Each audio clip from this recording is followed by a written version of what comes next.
西岸壮行です。今日は生きる意味がわからないという20代女性熊野手さんからのご相談です。はじめまして。とてもふわっとした相談ですが、生きる意味がわからないです。人生の意味は何なのでしょうか。何かお言葉をいただけますと幸いです。お便りをいただいてありがとうございます。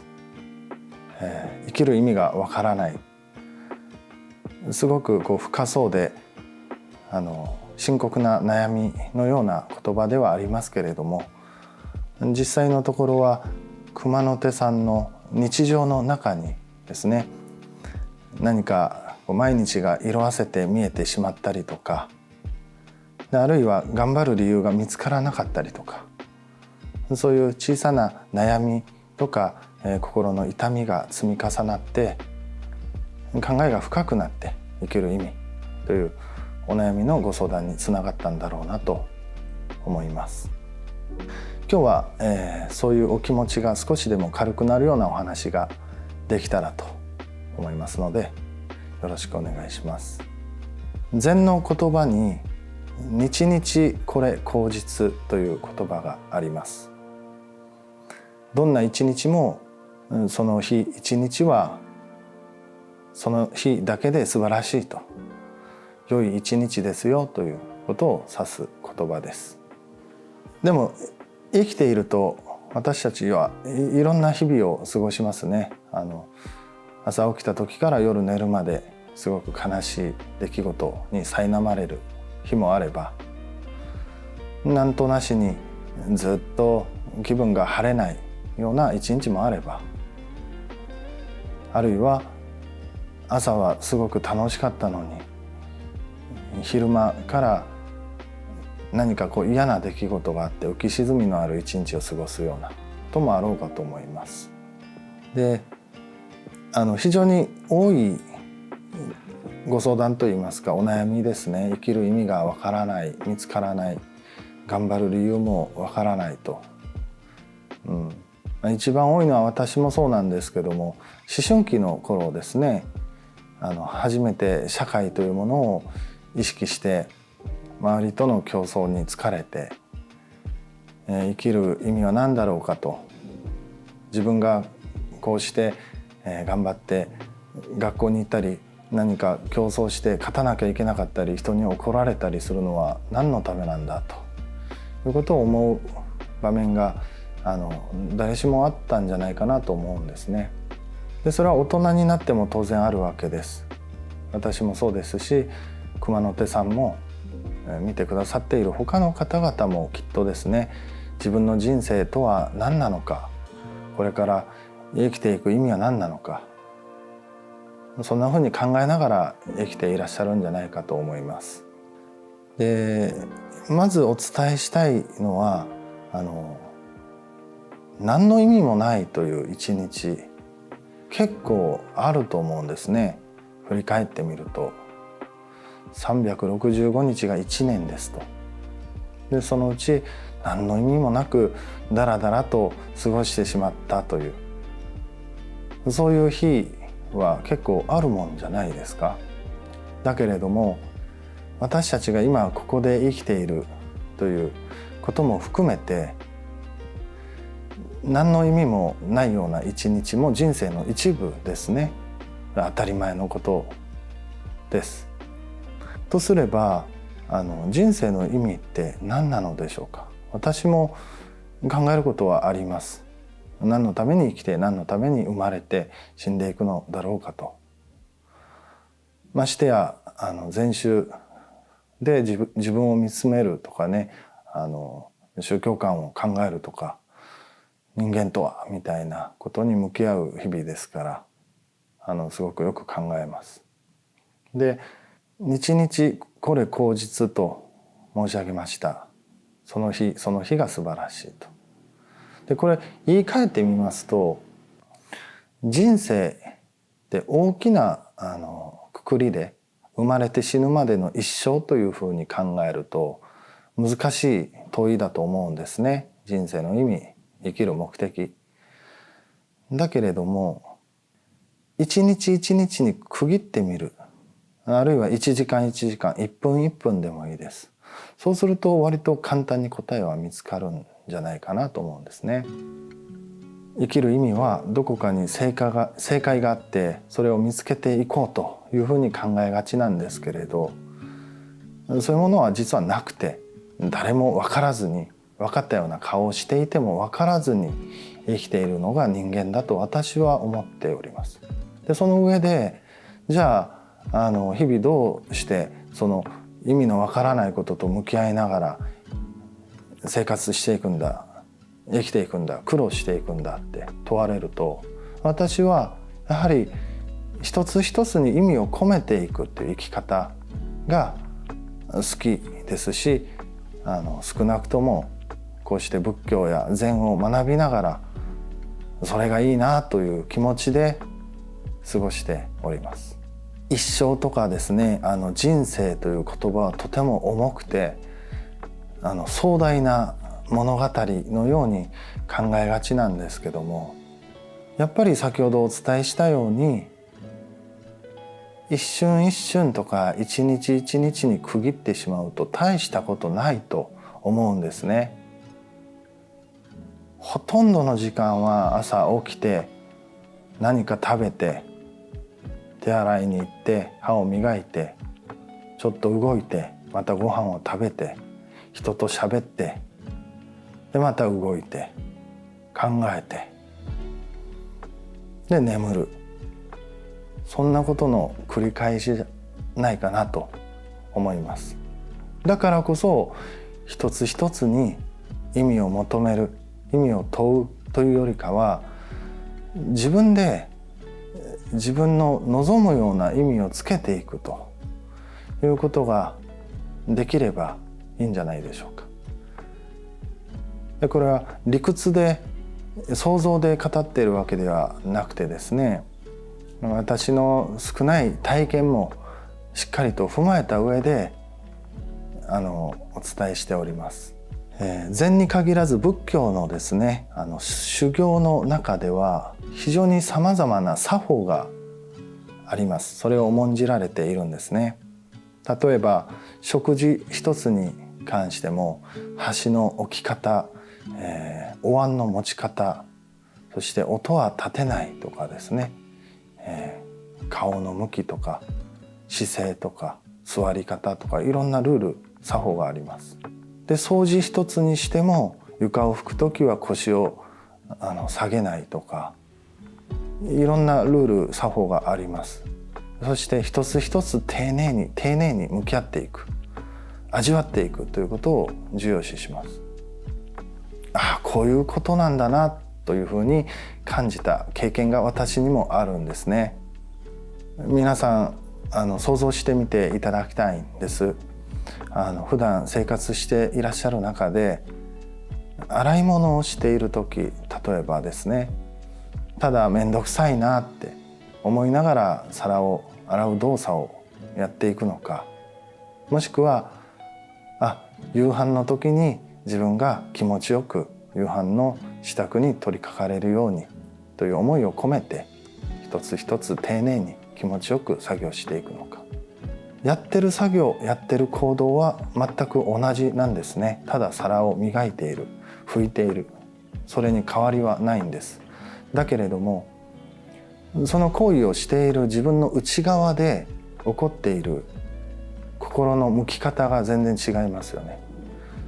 その心の向き方の積み重ねが私は人生の意味だったり目的なんじゃないかと思うんです。先ほどお伝えした皿を洗う時に未来の自分が心地よく過ごせますようにということは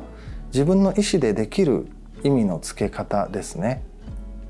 でそういう一つ一つの行動とか意思決定の中に自分が望むような自分の心が喜ぶような意味付けを重ねていく。でそれが重なって1週間になり1ヶ月になり1年になっていく。それが生きる意味だったり生きる喜びだと私は思います。では、ここからですね熊野手さんが実際にどのようにして生きる意味を見つけたり生きる意味がわからないという中でも喜ばしい人生を歩んでいけるかということに役立ちそうな切り札のようなお話を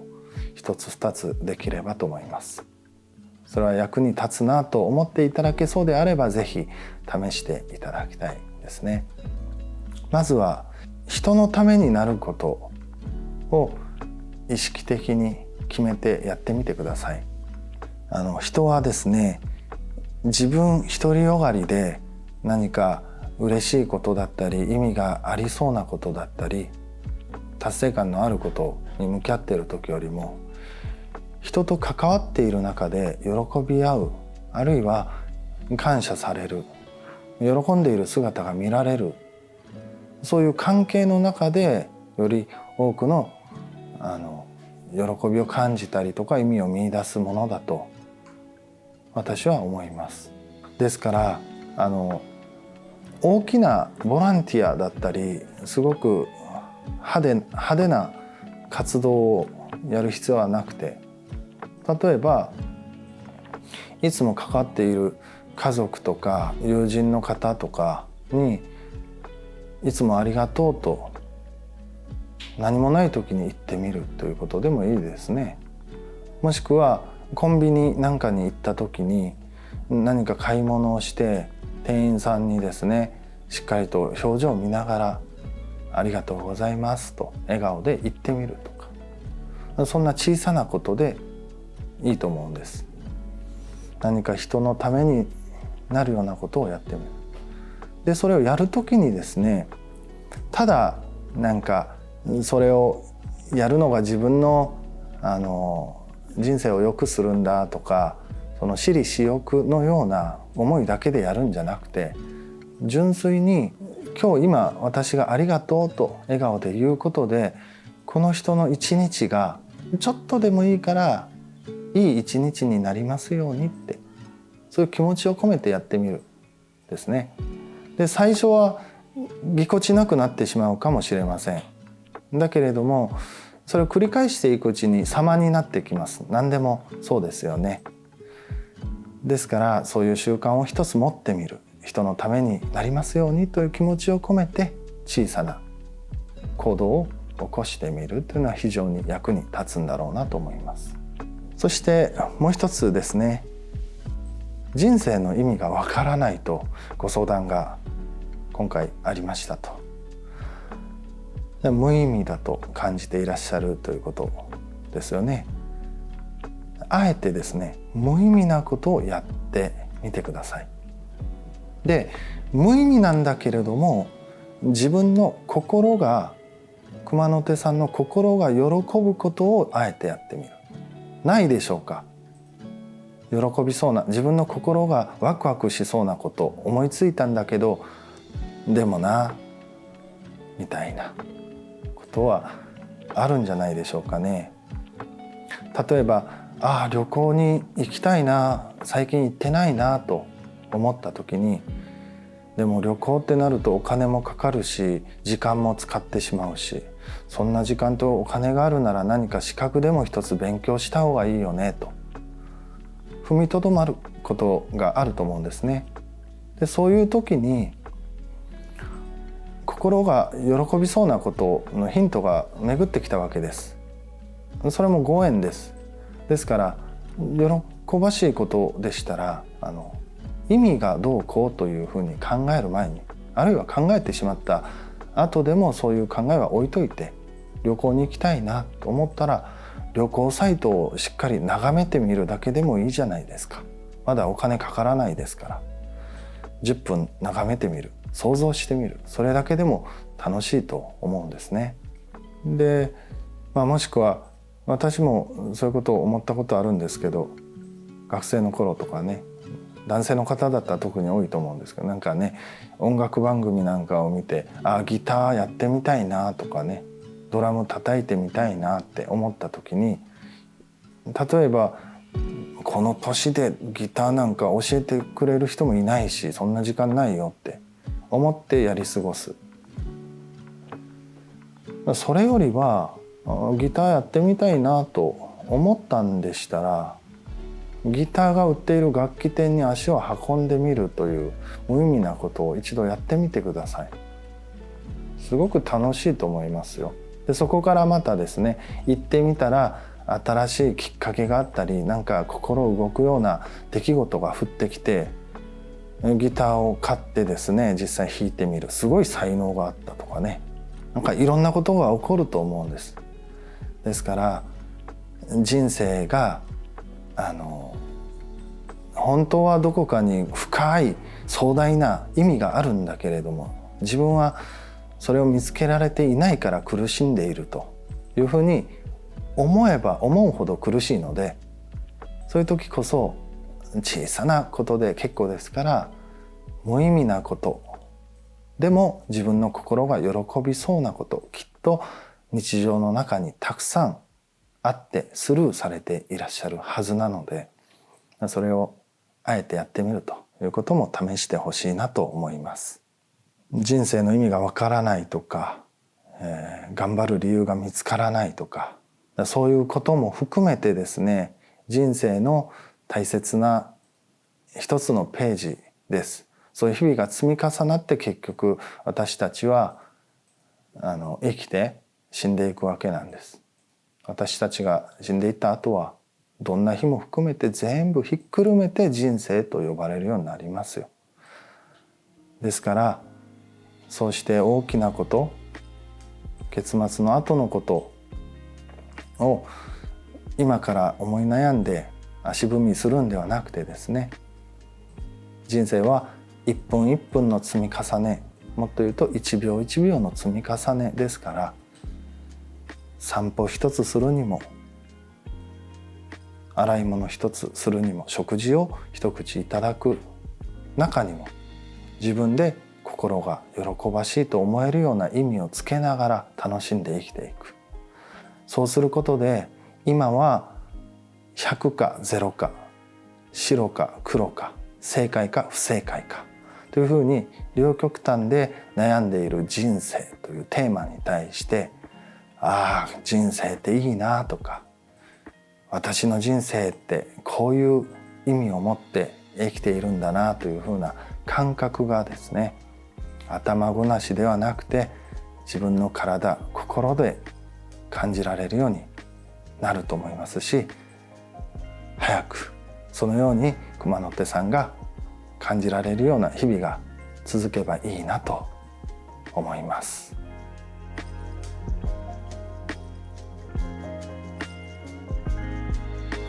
熊野手さん、そして動画を最後まで見てくださった皆様に心から感謝申し上げます。ありがとうございます。